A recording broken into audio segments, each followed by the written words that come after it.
Bismillahirrahmanirrahim. Assalamualaikum warahmatullahi wabarakatuh.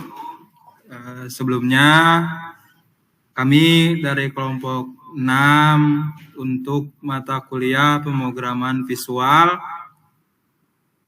ingin mempresentasikan aplikasi yang sudah kami buat dengan judul Sistem Informasi Perpustakaan Berbasis Desktop. Tidak baik apabila kita belum kenal ya. Ada pepatah mengatakan tak kenal maka tak sayang. Sebelumnya saya sebagai moderator bernama Nur Huda dan juga kelompok saya bernama Muhammad Wiki Yudhistira dan juga ada Muhammad Fauzan Musli. Nah, mungkin langsung ke presentasinya saja. Penggunaan aplikasi perpustakaan berbasis desktop ini. Mungkin untuk pengertiannya akan dibacakan oleh Muhammad Wiki. Padanya dipersilahkan. Ya, terima kasih kepada Saudara Nurul Huda. Di sini saya akan menjelaskan mengenai ruang lingkup dari sistem informasi yang kita buat ya. Di sini ada tujuan dan manfaatnya. Jadi tujuan dari pembuatan sistem informasi perpustakaan berbasis desktop ini yaitu adalah untuk menciptakan sebuah sistem informasi perpustakaan berbasis desktop yang dapat memberikan informasi perpustakaan yang cepat, tepat, dan akurat untuk seluruh pengguna perpustakaan. Lalu ada manfaatnya juga nih. Manfaat dari pembuatan sistem informasi ini yaitu adalah diperolehnya kemudahan bagi peminjam atau anggota untuk mendapatkan buku-buku yang diperlukan. Lalu juga kemudahan untuk petugas perpustakaan untuk mengolah data seperti peminjaman, pengembalian, dan pemeliharaan koleksi buku sampai dihasilkannya informasi perpustakaan yang akan dipakai pimpinan sebagai sumber pengambilan keputusan. Ya, mungkin hanya segitu yang bisa saya sampaikan mengenai ruang lingkup. Selebihnya saya kembalikan lagi kepada Nurul Huda. Terima kasih.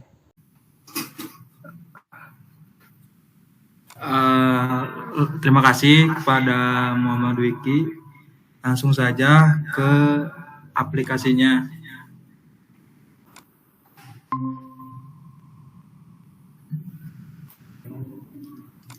Mungkin untuk penggunaan aplikasi kita akan menjelaskan oleh Muhammad Fauzan Musli. Kepadanya dipersilahkan.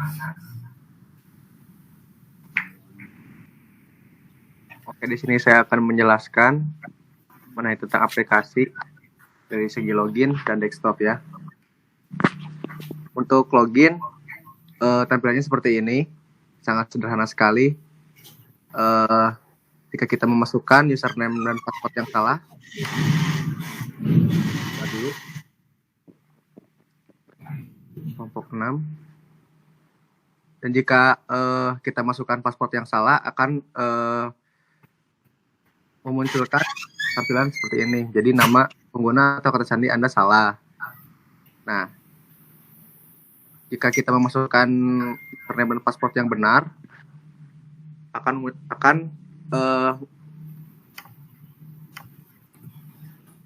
memunculkan tampilan login sukses. Langsung masuk ke tampilan desktop. Nah, ini tampilan desktopnya sangat sederhana. Nah, kalau terdapat ada foto profil, terus nama username juga kelompok 6. Nah, untuk di bawahnya itu ada nomor 2.03 itu kita niatnya tuh itu ada jam lah. Jam saat ini gitu. Nah, di desktop itu ada data user, data buku, data peminjaman, dan data pengembalian. Oke, kita masuk ke data masternya, data petugas. Nah, di data petugas ada beberapa fitur, yaitu kita bisa menyimpan, menghapus, dan mengedit juga. Itu dari refresh. Refresh itu kayak clear lah. Oke, kita coba, kita masukkan namanya misalkan Yudhistira kan, kita masukkan Yudhistira, Ya, 1, 2, 3. Terus kita masukkan nih, pilih nih apakah user ini mau administrator atau user. Misalkan administrator, nomor HP bebas 08 berapa gitu. Nah, kita coba simpan. Data tersimpan. Oke. Nah, kita cek nih apakah data tersebut udah masuk atau enggak. Nah, itu udah jelas ya, di bawah itu udah masuk. Nah, untuk pengeditan, kita cukup klik saja username yang kita mau edit. Misalkan kita ngeklik Yudhistira, nah langsung muncul gitu. Apakah mana nih yang kita mau edit, apakah nomor HP, apakah mau kita ganti jadi admin jadi user gitu, atau password atau nama lengkap juga. Nah, kita coba di sini kita ganti user sama password sama nama lengkapnya juga. Misalkan Yudhistira Dwiki gitu. Akan kita ganti Yudhistira Dwiki. Oke, kita simpan. Data simpan. Nah, kita cek lagi nih, apakah udah terganti atau belum. Ternyata udah ya. Oke. Sekarang kita coba lagi hapus atau delete ya. Kita cukup klik username yang mau kita hapus, langsung klik hapus aja. Nah, bisa dihapus. Tuh. Tidak aja karena kita mau coba itu mencari search, fitur search, nah, data berhasil dihapus. Oke, kita search, misalkan kita mau cari username-nya itu Fauzia Musli atau namanya. Nah, langsung muncul ke filter ya, langsung. Jadi misalkan ada data banyak, terus kita repot gitu cari nama lengkap sampai ke bawah gitu kan, itu memerlukan waktu yang sangat lama gitu. Nah, dengan fitur ini kita bisa memudahkan untuk mencari nama gitu. Terus kita refresh. Kalau refresh itu misalkan kita udah ngisi nama, ngisi password, itu kita mau di clear lah, itu bisa kita klik refresh gitu. Nah, itu contohnya. Oke. Fitur dari data petugas sudah saya jelaskan. Saya kembalikan lagi. Oh iya, ke anggota.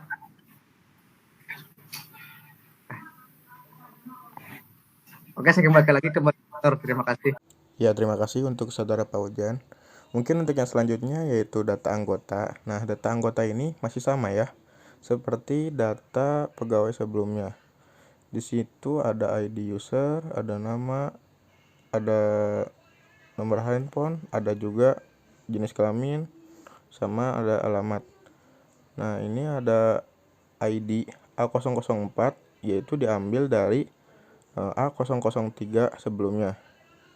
Oh iya, di sini juga masih sama ya. Jika kita klik salah satu data dari grid view-nya, maka nanti akan muncul di text box yang tersedia ya, sesuai dengan ID masing-masing. Nah, di sini juga ada tombol simpan, terus ada tombol hapus, edit, dan refresh.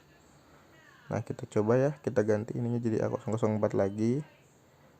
Terus kita ganti namanya menjadi Fauzan, dan juga ada jenis kelamin. Di sini ada laki-laki dan perempuan. Kita pilih laki-laki.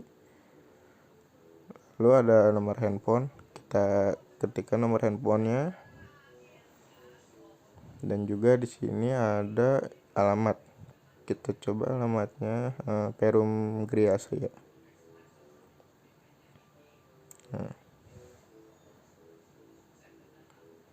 kita simpan. Nah, ini data bakal tersimpan. Jadi, nah, data yang setelah kita simpan tadi bakal muncul di data grid view. Nah, di sini juga ada tombol hapus dan juga edit. Nah, edit ini untuk mengupdate data ya, sama seperti data petugas sebelumnya. Jadi fungsi button yang ada pada data master ini fungsinya sama semua ya. Simpan untuk menyimpan data, hapus untuk menghapus data, edit untuk mengupdate data, dan refresh itu untuk membersihkan text box yang kita ketikkan nantinya. Nah, kita coba ke data buku ya. Nah, di data buku juga masih sama seperti data anggota dan data petugas sebelumnya. Di sini ada ID buku, ada nama buku, nama penulis, penerbit, tahun terbit, dan juga stok yang ada pada perpustakaan nantinya. Nah, kita coba masukkan satu data ya. Misalkan saya masukkan Milya 1995. Nama penulisnya Pidi Baik. Lalu ada penerbitnya, kita tulis saja Gramedia ya. Tahunnya 2019. Lalu stok kita masukkan 20 aja. Ya 20 deh. Nah, kita klik simpan data tersimpan. Nah, akan muncul ya. Masih sama jika kita klik sel klik dari data grid view bakal muncul di atas di text fieldnya ya. Sini juga ada hapus, edit, dan juga refresh. Kita coba hapus saja ya yang Milya 1995 ini. Sini ada alert untuk meyakinkan lagi apakah akan dihapus. Jika ya, akan terhapus nantinya. Kita klik ya. Nah, hapus data berhasil. Jadi data yang tadi kita inputkan terus dihapus. Jadi datanya terhapus. Data Milya 1995-nya terhapus. Ya, mungkin hanya segitu dari data master yang saya jelaskan. Lebih dan kurangnya mohon dimaafkan. Lalu ke fungsi utamanya yaitu mengenai peminjaman dan pengembalian akan dijelaskan langsung oleh Nurul Huda. Kepadanya dipersilahkan. Baik, terima kasih pada Dwiki Yudhistira yang telah menjelaskan. Mungkin untuk selanjutnya saya sendiri yang akan menjelaskan. Ada 2 menu lagi yaitu peminjaman dan pengembalian. Kita coba untuk yang peminjaman. Nah, di sini peminjaman ada beberapa text field dan juga ada date time picker. Itu text field utama diisikan oleh ID. Lalu date time picker itu untuk tanggal. Nah, lalu di sini ada combo box. Combo box ini di mana berisikan yang untuk yang pertama ini untuk buku, combo box buku yang tersedia pada perpustakaan ini. Lalu yang kedua ada anggota. Lalu yang ketiga ada petugas. Nah, di sini kita coba inputkan. Misalkan kita pilih tanggal pinjamnya tanggal 6. Lalu di sini tanggal kembalinya tanggal 8. Dengan buku bersikap bodo amat. Lalu untuk peminjamnya itu misalkan Wiki dan petugas yang bertanggung jawab yaitu Fauzan Musli. Kita pinjam satu buku, coba kita simpan. Data tersimpan. Nah, untuk di sini, nah karena kan kita meminjam buku berjudul Bersikap Bodo Amat dan meminjam itu jumlahnya 1. Otomatis di data buku di sini akan terkurang jadi 0. Jadi stok Bersikap Bodo Amat itu tidak ada stok karena sudah dipinjam. Next, lalu ada edit. Nah, untuk edit ini kita bisa ngedit data yang sudah ada. Misalkan kita klik di sini. Nah, kita akan mengedit untuk peminjamnya. Misalkan peminjamnya kita edit penuda, kita edit, data berhasil diubah. Otomatis nama peminjam berhasil diubah. Lalu ada hapus. Kita coba hapus yang ini. Kita klik, lalu kita hapus. Apakah yakin data pinjam buku Milya dihapus? Kita klik ya. Maka hapus data berhasil dan data yang tadi dihapus hilang dari data grid view yang ada di sini. Lalu ada fitur search. Nah, fitur search ini untuk men-search peminjaman. Misalkan kita search judul bukunya yaitu misalnya Bersikap Bodo Amat. Nah, nanti ada muncul terfilter peminjaman dengan judul buku Bersikap Bodo Amat pada tanggal 21/1. Lalu ada fitur cetak. Kita coba cetak laporan.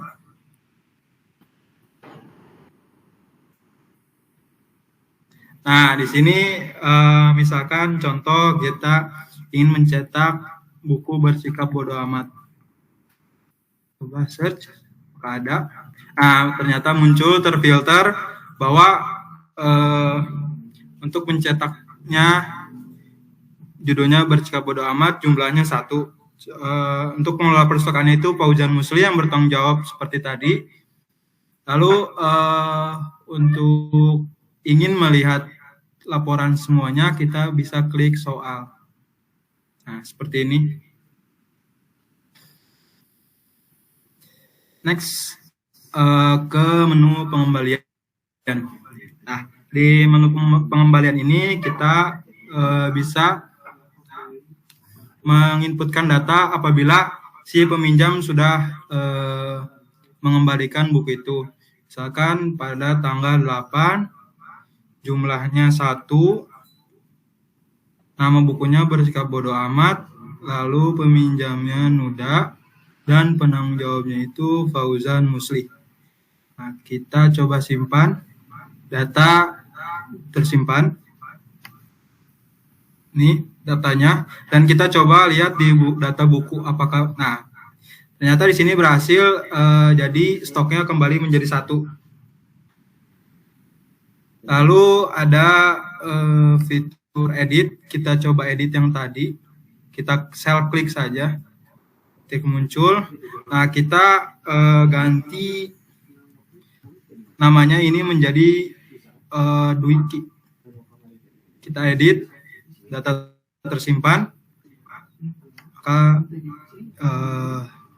nama anggotanya terganti menjadi Dwiki.